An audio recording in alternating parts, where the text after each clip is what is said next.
చూడు అవి అట్లా లేకుంటే ఎవరి మీద కోపం మీద కొట్టుదామన్నట్టు వచ్చినట్టు వచ్చేస్తున్నాడు. కనీసం ముఖంలో నవ్వు కూడా లేదా ఆయన చూడు ఆవేశం స్టార్ ముఖంలో. మైకు బల కొడతానంత కోపంలో ఉన్నాడు.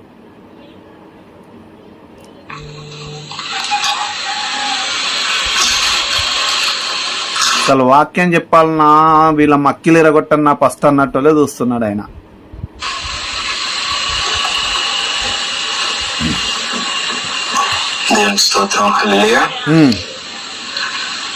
ఎంతమంది వాక్యం అంటే సిద్ధంగా ఉన్నారు చెప్పండి. నేనైతే నువ్వు మక్కిలు ఎరగొట్టేది చూద్దాం అనుకుంటున్నా. నేను 2 చేతులు ఎత్తుతున్నా. మళ్ళీ ఎక్కడన్నా మీటింగ్ ఉంటే చెప్పు అని అన్నారు కదా. పరలోక రాజ్యానికి వెళ్ళడానికి ఎంతమంది సిద్ధంగా ఉన్నారు కదా. చూడు వేసుకుంటుండు ఇక ఆయన వాక్యం చెప్పే విధానం చూడు. ఇక వాక్యాన్ని వినడానికి ఎంతమంది సిద్ధంగా ఉన్నారు. చేతుల పైకి నేను ఒక్కసారి బీపీ టాబ్లెట్లు వేసుకుంటే బాగుండు, లేకుంటే బీపీ టెస్టులు చేసుకుంటే బాగుండు. మామూలుగా లేదు ఆవేశము. పరలోకానికి వెళ్ళాలి. అది దేవునికి స్తోత్రం. హల్లెలూయా. 2 చేతుల పైకి లేకపోతే చెప్తాను మక్కిలు ఇరిగిపోతే లేకపోతే మక్కిలు ఇరిగిపోతే అంట. మరి ఈ భాష ఏంది?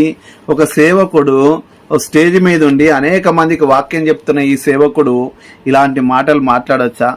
సో ఇగో ఎఫెసీలకు రాసిన పత్రిక 5వ అధ్యాయము 4వ వచనంలో ఉంటుంది. కృతజ్ఞత వచనమే మీరు ఉచ్చరింపవలను, కానీ మీరు బూతులైనను పోకిరి మాటలైనను సరసోక్తులైనను ఉచ్చరింపకూడదు. ఇవి మీకు తగవు. సేవకుడా, మరి ఇవి నీకు తగుతాయా? వాక్యాన్ని చేతబట్టుకొని వాక్యం చెప్పడానికి అనేక మంది ఎదురు చూస్తూ ఉంటుందంటే మీ తమ్ముడు ప్రణయ్ రాయ ఆయన కూడా నీకు ఈ టైం ఇచ్చేస్తే మైకు చేతిలో పెడితే నమిలి పడేస్తా మైకు నన్నంత కోపంగా నువ్వు ఉండి మక్కిలిరగ కొడతా అని చెప్పేసి బోధిస్తున్నావు. కొత్త బోధ ఏంది? ఈ విచిత్రపు బోధ ఏమిటి? ఈ ఆవేశము ఏమిటి? నరుని కోపము దేవుని యొక్క నీతిని నెరవేర్చదని బైబిల్ సెలవిస్తుంది. మరి నువ్వు ఇలా కోపపడుతూ వాక్యాలు చెప్తూ ఉంటుంటే ఏంటి మరి పరిస్థితి?